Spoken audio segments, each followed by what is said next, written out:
할렐루야. 성가대 귀한 찬양 감사드립니다. 옆에 사람을 인사하실까요? 주님의 이름으로 사랑하고 축복합니다. 주님의 이름으로 여러분을 사랑하고 축복합니다. 아멘. 오늘 말씀을 근거해서 참 포도나무 예수님이라는 제목으로 잠깐 은혜의 말씀 나누도록 하겠습니다. 요한복음에는 예수님이 일으키신 기적 7가지가 기록되어 있습니다. 요한복음 20장 31절에 보시면 오직 이것을 기록함은 너희로 예수께서 하나님의 아들 그리스도이심을 믿게 하려 함이요 또 너희로 믿고 그 이름을 힘입어 생명을 얻게 하려 함이니라 라고 말씀에 대한 기록의 목적을 말씀하고 계십니다. 예수님은 요한복음에서 자신이 하나님의 아들이심을 7가지 기적을 통해서 자신의 정체성을 사람들에게 말씀하고 계십니다.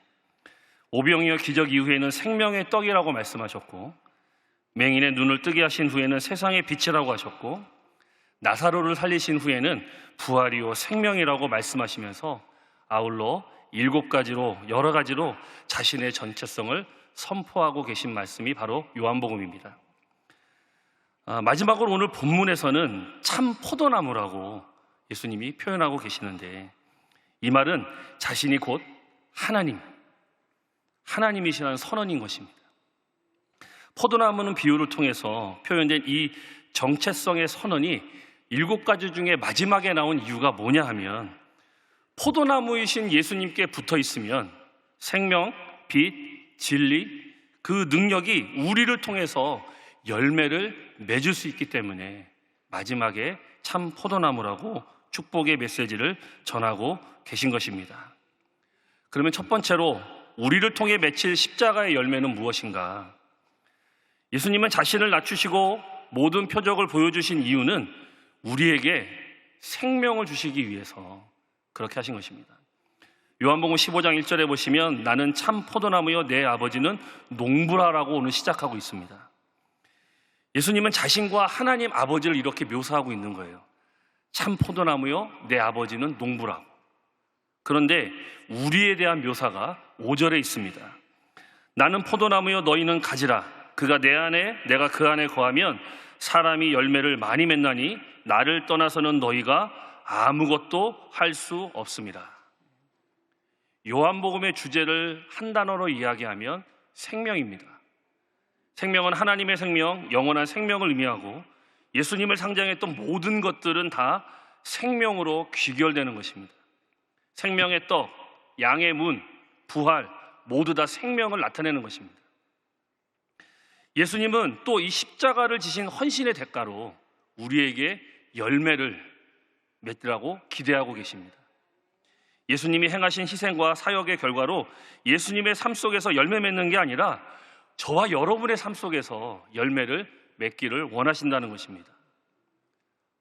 믿음이 약한 어떤 이들은 이렇게 말하기도 합니다. 생명이 되시고 빛이 되시고 진리가 되신 예수 그리스도의 열매는 나하고는 별로 상관없는 것 같습니다. 특별히 헌신된 사람들이나 그런 열매를 맺고 예수님을 닮아갈 수 있지, 우리 같은 사람들은 그저 예수 믿는 것으로 족합니다.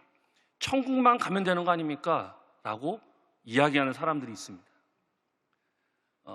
근데 예수님이 원하시는 것은 그런 것이 아니라는 것이죠. 열매와 상관없는 사람은 예수님과 상관없는 거예요. 그냥 단순히 교회에 나와서 천국만 간다고 그것으로 끝나서는 안 된다는 것입니다. 하나님 아버지께서는 자신의 독생자를 십자가에 내어주면서 인간들에게 바란 바람이 있습니다. 16절 말씀 보겠습니다.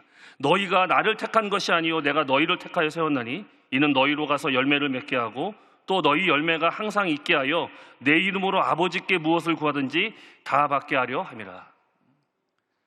하나님을 찾으려고 애를 써서 하나님께 선택받은 것이 아니라, 우리가 먼저 하나님 앞에 드려서 하나님이 우리를 사랑한 것이 아니라 하나님이 먼저 우리를 사랑해 주시고 부르시고 택하셨다는 것이지. 저와 여러분은 하나님 앞에 선택받은 사람이라는 겁니다. 여러분, 세상에서 무언가 잘해서 사람들한테 잘 보여서 선택받아도 기분이 좋잖아요. 그렇죠? 근데 하나님이 저와 여러분을 택하셨다는 사실에 우리는 감격하고 감동하셔야 될 줄 믿습니다. 우리는 그런 사람이라는 겁니다.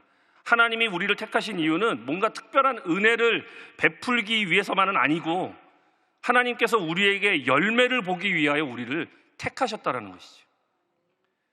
여러분, 과실을 맺기를 원하는 그분의 마음을 농부로 시작하고 있는 이유가 있는 겁니다. 스스로 자기의 모습을 농부의 모습으로 하나님은 소개하고 계시죠. 농부가 수고하고 땀 흘려 바라는 것은 뭡니까? 열매라는 거잖아요. 열매가 있어야 그 농부의 수고와 헌신이 칭찬받는 거잖아요. 농부가 피땀 흘려 노력한 열매를 보기를 원하는 것처럼 하나님도 우리에게 그런 열매를 보기를 원하신다는 겁니다. 노동의 모든 고통이 다 잊히게 될 쯤 기쁨이 바로 열매라는 것이지요. 열매를 보지 못할 때 농부의 마음 너무나 힘들잖아요. 농사를 잘 졌는데 그게 실패하면 그 마음 가운데 얼마나 어려움이 있겠습니까? 농부의 마음은 삐뚤어져가는 자식을 바라보며 괴로워하는 부모의 마음과도 같은 것입니다. 농부가 구하는 열매는 적당한 양의 열매가 아니라 풍성한 열매를 원하는 거예요. 예수님께서 우리의 삶을 구원하신 거, 예수 믿고 겨우 생명을 유지하라고 우리에게 구원을 베푸신 것이 아닙니다. 십자가의 사건을 허락하신 것이 아닙니다. 우리가 생명을 얻고 풍성한 열매를 맺기를 원하시기 때문에 예수님께서 저와 여러분을 구원해 주신 줄 믿습니다. 두 번째로 밭을 가꾸시는 하나님입니다. 자, 그러면 우리가 맺어야 할 열매는 뭘까? 지금 우리는 무슨 열매를 맺고 있는가? 저와 여러분의 삶에 어떤 열매를 맺고 계신지 한번 생각해 보셨으면 좋겠다는 것이죠. 무엇으로 하나님 앞에 내 자신의 열매를 내어놓을 수 있을까 생각해 보셨으면 좋겠다는 것이죠. 여러분, 포도나무에는 포도가 열려야 돼요. 사과나무에는 사과가 열려야 됩니다. 근데 포도나무가 포도를 맺지 못하고 있다면 가진 우리가 문제라는 거죠. 왜냐하면 예수님이 오늘 뭐라고 했습니까? 자신을 참 포도나무로 표현하고 계시기 때문에 나무 자체는 문제가 없잖아요. 예수님은 문제가 없으신 거예요. 근데 거기에 열매를 못 맺고 있다면 가진 우리가 문제가 있다는 것이죠. 8절 말씀해 보면 너희가 열매를 많이 맺으면 내 아버지께서 영광을 받으실 것이요 너희는 내 제자가 되리라. 우리가 맺어야 할 열매 그 하나가 바로 제자도의 열매라는 것입니다. 쉽게 말하면 예수님을 닮아야 되고 예수님이 하신 일을 내 삶을 통해서 계속해서 이어져 나가야 된다는 거예요. 그것이 제자도라는 거죠. 제자라면 스승을 닮아가는 과정 중에 있어야 하고 그 스승이 가는 길을 계속해서 걸어가야 되는 겁니다. 여러분은 지금 어디로 가고 계신지 한번 생각해 보셨으면 좋겠습니다. 그리고 무엇을 하고 있는지, 나는 진짜 누구를 닮아가고 있는지 생각하셨으면 좋겠습니다. 우리의 삶 속에 열매가 없는 것을 보는 거 고통스럽습니다. 물론 진짜 예수를 너무나 잘 믿고 하나님을 신뢰하는데 그런 사람들이 가운데 소원이 하나 있습니다. 예수님을 제대로 믿고 제대로 열매를 맺고 싶은 거. 지금 당장 열매가 없다고 할지라도 농부가 되신 그 하나님의 바람대로, 참 포도나무 되신 예수님의 바람대로 열매를 잘 맺고 싶은데 그게 잘 안 된다는 것이죠. 10년, 20년, 30년 예수님을 그렇게 오래 믿어도 무엇인가 달라져야 되는데 달라지지 않고 있다는 것이죠. 달라져야 합니다. 이 세상에 교회가 얼마나 많습니까? 교회도 달라져야 되고 또 우리가 이 세상하고 다른 모습으로 살아가셔야 된다는 것이죠. 그들과 똑같이 살아가면 안 되는 거죠. 그러면 예수님이 원하시는, 하나님이 원하시는 그 풍성한 열매를 맺을 수 없습니다. 저와 여러분은 반드시 세상 사람들과 달라야 됩니다.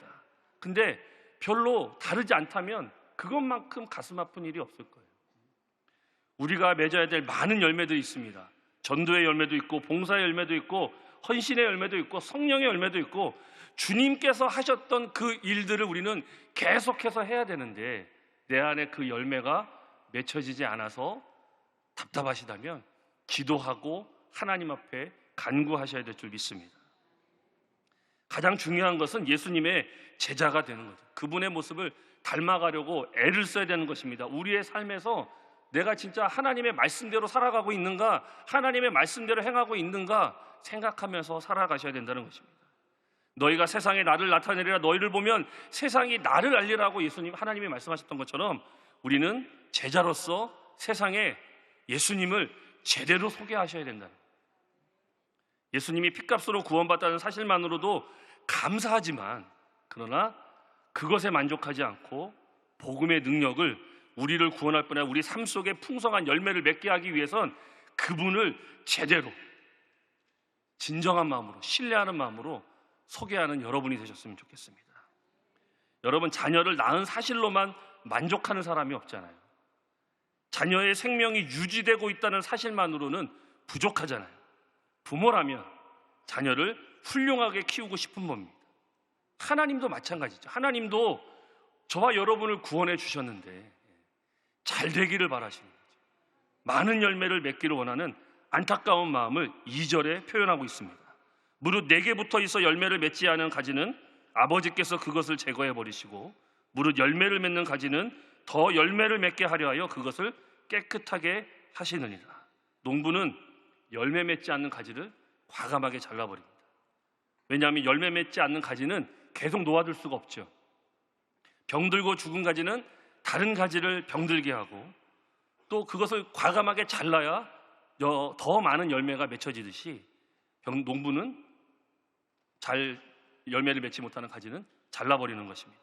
설령 병들지 않았다 하더라도 열매를 맺지 못하는 가지는 놓아두면 쓸모없이 양분이 흩어지기 때문에 가지를 잘라버린다는 것이죠.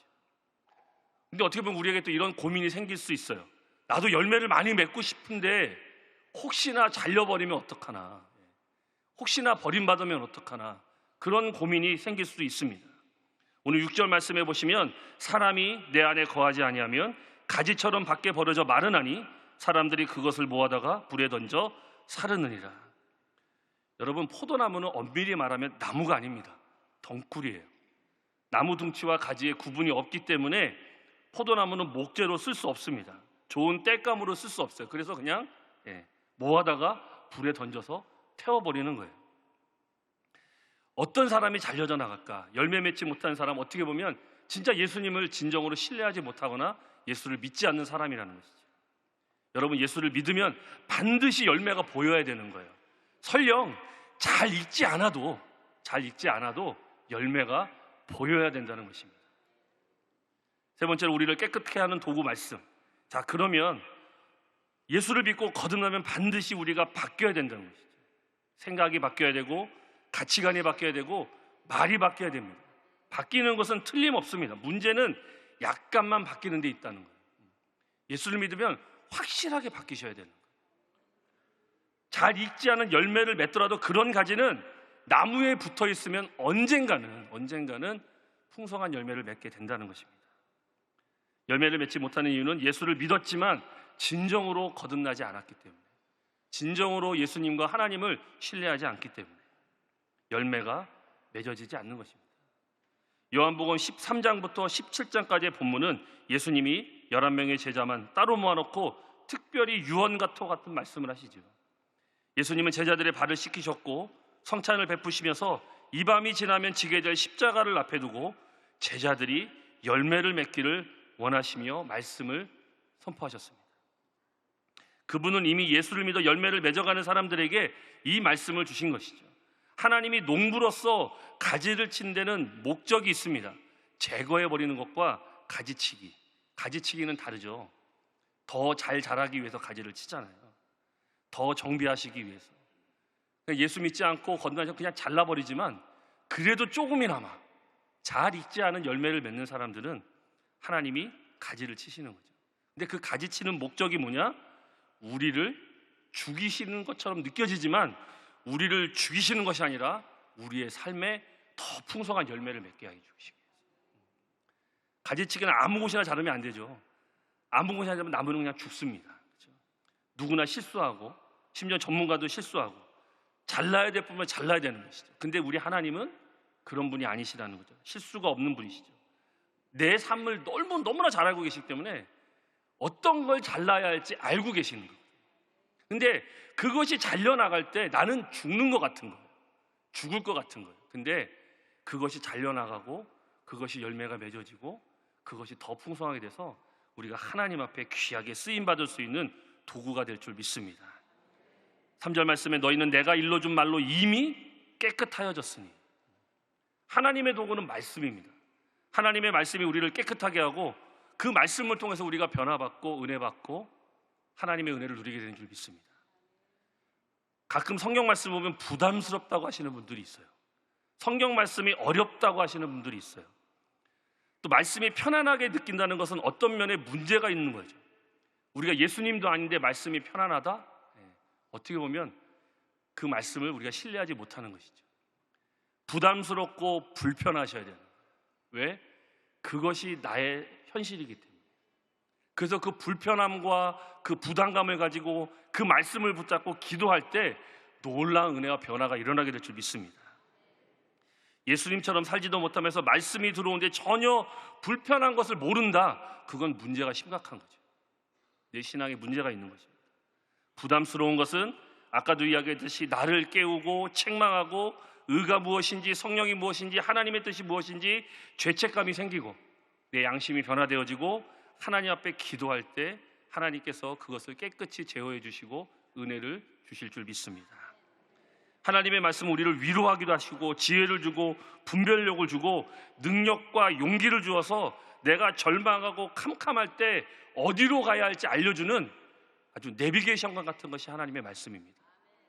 히브리서 4장 12절에 보시면 하나님의 말씀은 살아있고 활력이 있어 좌우의 날선 어떤 검보다 예리하여 혼과 영과 및 관절과 골수를 찔러 쪼개기까지 하며 또 마음의 생각과 뜻을 판단하나니 이것이 바로 하나님 말씀의 능력입니다.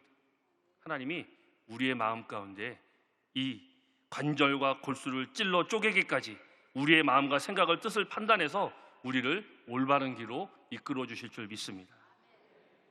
하나님의 말씀이 역사에서 우리를 흑가리하고 묵은 심령을 뒤집어 엎고 그럴 때 변화가 일어나는 것이죠. 근데 그럼에도 불구하고 계속 말씀을 거부한다? 그러면 안 됩니다. 하나님의 말씀에 순종하셔야 될 줄 믿습니다. 순종하면 많은 열매를 맺지만 거부하면 하나님이 어떻게 보면 그것을 통해서 우리를 징계하실 거예요. 하나님 직접 손을 대실 수도 있어요. 근데 하나님이 우리가 잘못했다고 당장 혼을 내시는 분은 아니시죠. 여러분 가끔 보면 늘 야단치는 부모는요 별로 안 무섭습니다. 저희 아버님이 그러셨어요. 맨날 혼내셨거든요. 하루가 멀다고 매일 혼내셨어요. 근데 그게 어느덧 익숙하니까 그냥 그러려니 되더라고요. 근데 저희 어머니는 다르셨어요. 어머니는 이렇게 좋다 하시다가 한 번 화가 나면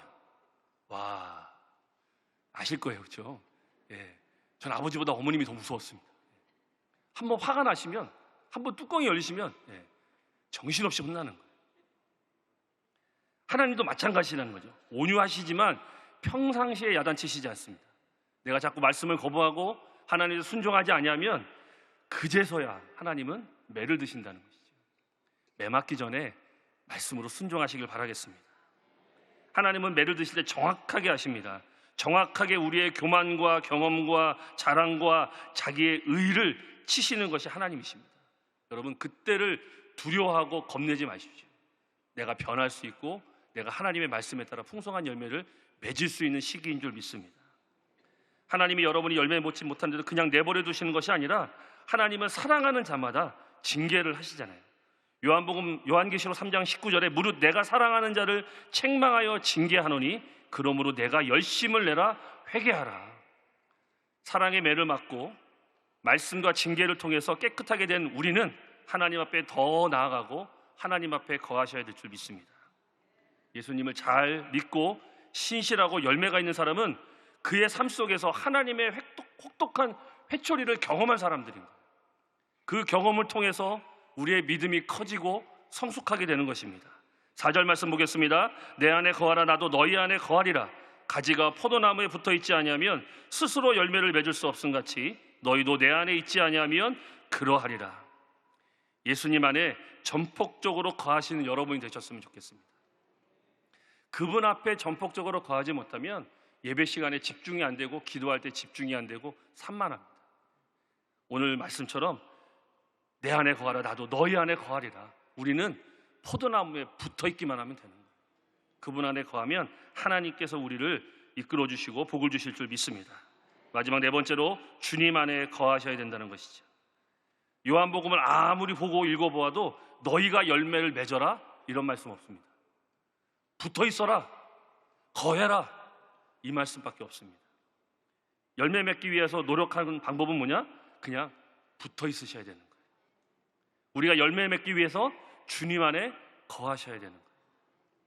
주님이 내 안에 거하시는 것은 은혜라고 말씀하고 있습니다. 내가 주님 안에 머물기 위해서는 큰 노력이 필요합니다. 많은 노력이 필요해요. 그 노력이 뭘까? 바로 기도입니다. 기도 시간을 많이 가지셔야 돼요. 때로는 우리가 예수님을 바깥 문에 세워두는 경우가 많이 있어요. 여러분 그런 성화 보셨을 거예요. 예수님이 바깥에서 문 두드리고 있는 성화를 보신 적이 있으실 거예요. 마치 하나님이 계시지 않는 것처럼 살 때가 너무 많습니다. 심지어 믿는 사람들도 이렇게 살아가는 사람들이 너무나 많습니다. 왜? 내가 처한 현실 때문에, 내가 지금 당하고 있는 고통 때문에 자꾸 하나님을 잊어버릴 때가 너무나 많다는 것이죠. 여러분 우리가 하나님과 하나 되기 위해서 기도와 말씀을 게을리해서는 안 될 줄 믿습니다. 결혼해서 날마다 하나됨을 위해 사랑의 노력이 없다면 부부가 서로 안에 머물러 있을 수 없으시 하나님 안에 거하기 위해서는 하나님이 기뻐하시는 거룩한 산 제사를 매일매일 하나님 앞에 드려야 되는데 그게 뭐다? 기도입니다. 말씀입니다. 예배인 줄 믿습니다. 주님께 순종할 수 있을 때 주님 안에 거하고 열매를 맺을 수 있을 줄 믿습니다. 지금 열매가 없다면 어떻게 보면 내가 주님 안에 거하고 있지 않는 거예요. 예수님을 따라 섬기는 것이 감사하고 기쁘지 않다면 여러분 스스로가 열매 맺으려고 애쓰지 않고 있는 것이 애쓰셔야 될 줄 믿습니다. 5절 말씀 보시면 나는 포도나무여 너희는 가지라 그가 내 안에 내가 그 안에 거하면 사람이 열매를 많이 맺나니 나를 떠나서는 너희가 아무것도 할 수 없습니다. 주님 안에 거하는 것은 너무나 큰 축복의 특권입니다. 그렇기 때문에 우리 날마다 주님, 제가 주님을 떠나서는 아무것도 할 수 없습니다라는 고백의 기도를 하셔야 될 줄 믿습니다. 주님을 떠나서도 여러 가지 일을 하고 있는 것처럼 보이지만 그러나 주님이 함께 하시기 때문에 내가 그 일을 할 수 있는 거예요. 자신의 연약함을 아는 사람만이 하나님의 능력을 아는 사람입니다. 하나님께 온전하게 의지하셔야 되는 거예요. 예수를 믿지 않고 얼마든지 잘 사는 듯이 보이는 사람들이 있어요. 그렇죠? 세상 사람들 보면 나보다 더 잘 사는 것 같고 나보다 더 행복한 것 같고 근데 하나님 없이 사는 사람들은 교만하게 돼서 어떻게 보면 그 인생이 허무하게 후회하게 될지도 모릅니다. 오늘 7절 8절 말씀해 보시면 너희가 내 안에 거하고 내 말이 너희 안에 거하면 무엇이든지 원하는 대로 구하라 그리하면 이루리라. 너희가 열매를 많이 맺으면 내 아버지께서 영광을 받으실 것이요 너희는 내 제자가 되리라. 주님 안에 거한다는 거 말씀 앞에 사로잡혀 충만한 삶을 사셨으면 좋겠습니다. 우리의 마음속에 우리의 생각으로 가득 차 있지 않고 하나님의 생각으로 가득 채우셔야 될 줄 믿습니다. 여러분 예수를 믿으면서 말씀이 없는 사람은 기도의 열매가 없습니다. 말씀 없는 기도는 내 욕심이나 이기심 때문에 그 이기심으로 구하는 것이지 그 하나님 앞에 하나님의 뜻이 무엇인지 알고 구하셔야 되는 거죠. 그러면 하나님께서 그 기도에 응답해 주실 줄 믿습니다. 말씀이 풍성하면 그 말씀이 내 안에서 기도의 열매를 맺고 말씀에 붙들려 있고 기도의 충만한 삶이 저와 여러분 성령 충만한 삶을 살게 될 줄 믿습니다. 기도하지 않는 이유는 내가 뭔가 할 수 있을 거라고 생각해서 그러는 거예요. 내가 이 일을 좀 더 효과적으로 해결할 수 있을 거라고 생각 들어서 하는 거예요. 제가 신학을 하기 전에 공장에서 완구 공장에서 일을 한 적이 있습니다. 장난감 공장에서 이제 부르심 받기 전에 고등학교 졸업하고 근데 어느 날 이제 그 장난감을 조립하는데 굉장히 중요한 나사가 하나가 있어요. 여러분 나사 하나가 없으면 장난감이 완성이 안 되거든요. 근데 제가 그 나사를 어디다 뒀는지 기억이 안 나는 거예요. 공장장님한테 막 혼나고 빨리 가 찾아오라고. 창고에 들어갔는데 제가 분명히 잘 둔다고 뒀는데 어디 둔지 기억이 안 나는 거예요. 근데 공장장 밖에서 막 욕을 하시고 안 갖고다 닥달하시고 막 그러는데 제가 창고 문을 잠갔습니다. 들어오실까 봐. 창고 문을 잠그고 막 찾았어요. 그래도 없는 거예요. 근데 그 순간 드는 생각이 딱 뭐냐? 아, 기도해야 되겠다. 안 찾고 그 자리에 무릎 꿇고 창고에서 기도했어요. 30분 동안. 30분이면요 장난감을 몇 개를 만들 수 있을지 몰라요. 30분 동안 하나님 이 나사가 어디 있을까요? 알려주세요. 예, 말도 안 되는 기도를 하기 시작했어요. 근데 막 기도하다가 막 이제 엎드렸다가 막 그러다가 이제 엎드렸는데 예, 눈앞에 있는 거예요. 아주 그 밑에 들어가 있는 거예요. 떨어져서. 할렐루야. 예. 아무것도 아니잖아요. 그렇죠? 아무것도 아니에요. 제가 그때 울면서 나왔어요.